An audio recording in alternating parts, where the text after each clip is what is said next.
Once upon a time, in the heart of the vast woodland, Mrs. Vixen had 4 lively fox kits. Their names were Rusty, Ember, Willow, and Blaze. They made their home in a snug den beneath a towering oak tree. One sunny morning, Mrs. Vixen announced, "We need some berries for our meal. I'll go into the meadow to gather them." She grabbed her woven basket and a leafy umbrella, casting a glance at her kits. "I'll be back soon. She assured them. Feel free to play outside. But remember, stay clear of Mr. Bear's berry patch. Your uncle went there once and never returned." "Can we go outside?" Asked Blaze. "Yes, Replied Mrs. Vixen. but be cautious. No venturing into Mr. Bear's territory."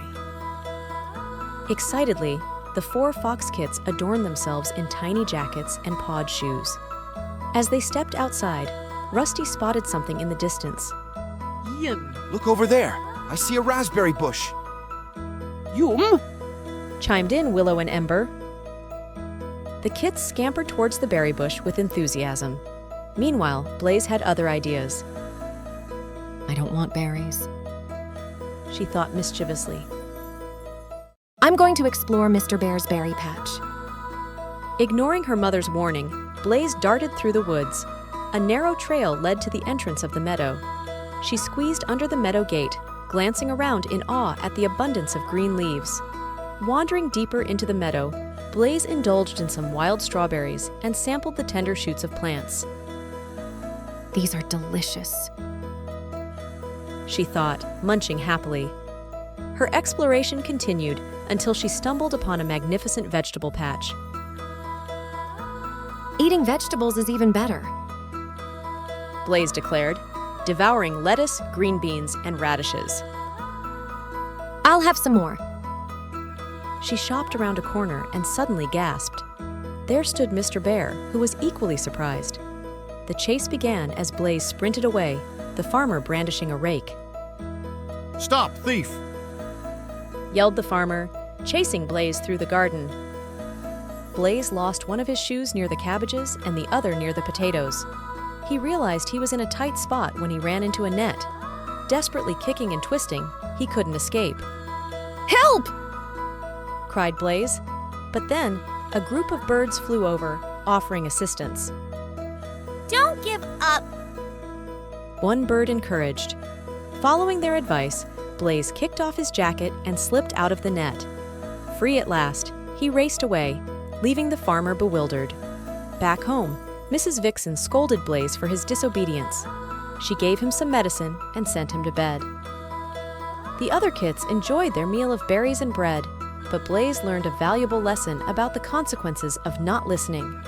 The tale of Blaze's adventure in Mr. Bear's berry patch became a cautionary story among the woodland creatures, a reminder to respect boundaries and heed the warnings of those who care about you. The next day, in a neighboring part of the forest, Olivia Bunny sat by the roadside. A horse pulled a wagon along the road, and Olivia, being a curious little bunny, wondered about the destination. It's the farmer and his wife.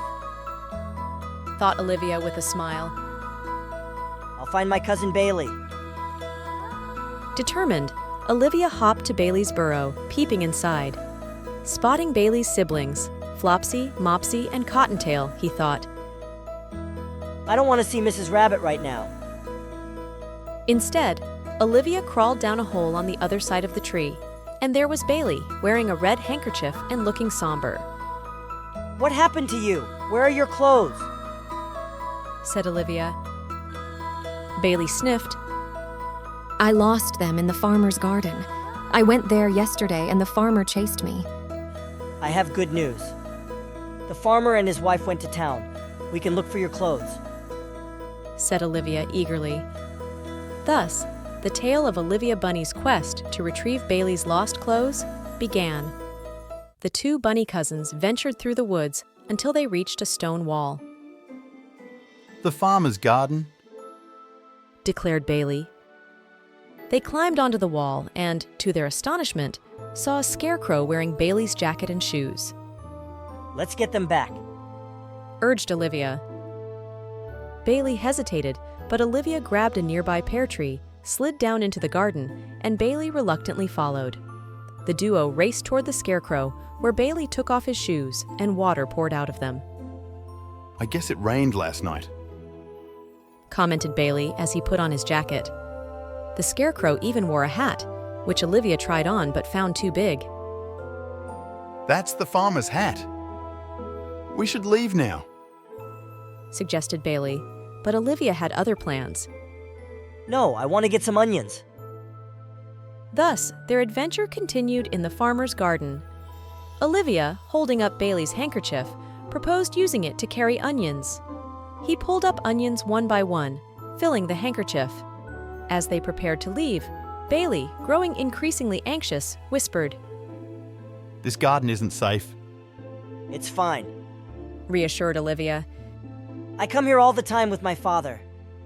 He even took a bite of a lettuce leaf, savoring its flavor. As Olivia walked deeper into the garden, Bailey grabbed the handkerchief and followed. The bunnies passed flower pots and garden tools until Olivia suddenly gasped.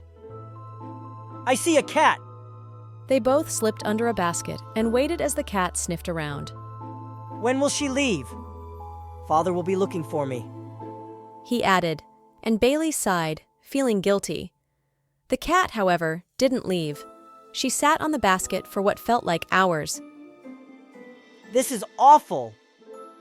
Whispered Bailey, his eyes filled with worry. The cat showed no sign of moving. At last, they heard someone calling. That's Father. Whispered Olivia, looking up at the wall. Suddenly, a large rabbit jumped down, kicked the cat, and pushed her inside the greenhouse. With a bang, he locked the door. Olivia's father lifted the basket, looking stern. You are in big trouble, Olivia. He said. Later that day, the farmer returned from town, discovering small footprints, missing scarecrow clothes, and a locked-up cat. Mrs. Rabbit was upset with Bailey, but she was relieved to see him safe. You got your clothes back. Thank you, little fox. She said. And so, in the heart of the forest, the tales of Blaze's escapade and Olivia and Bailey's garden adventure became cherished stories, cautioning the young ones about the importance of listening to warnings and the consequences of venturing where you shouldn't.